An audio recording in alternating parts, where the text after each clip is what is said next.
தந்தை மகன் கொலை வழக்கு விசாரணையை 3 மாதங்களில் முடிக்க வேண்டும் என்று சென்னை உயர்நீதிமன்ற மதுரை கிளை உத்தரவு பிறப்பித்திருக்கிறது. அண்மை செய்தியாக பார்க்கிறோம். கூடுதல் விவரங்களோடு செய்தியாளர் கருணாகரன் இணைகிறார்.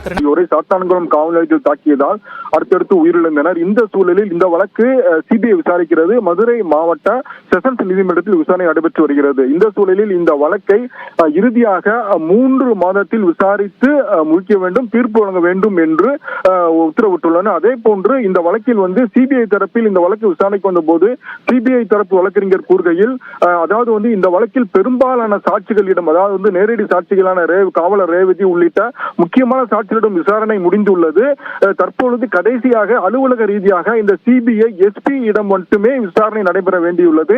எனவே பெரும்பாலான வழக்கு நிறைவடையும் உள்ளது என்று தெரிவித்தார். இதைத் தொடர்ந்து இந்த வழக்கு விசாரணையை சாத்தான்குளம் தந்தை மகன் கொலை வழக்கு விசாரணையை மதுரை செஷன்ஸ் நீதிமன்றம் 3 மாதத்திற்கு முடிக்க வேண்டும் என்று நீதிபதி ஸ்ரீமதி உத்தரவிட்டார். நந்தா,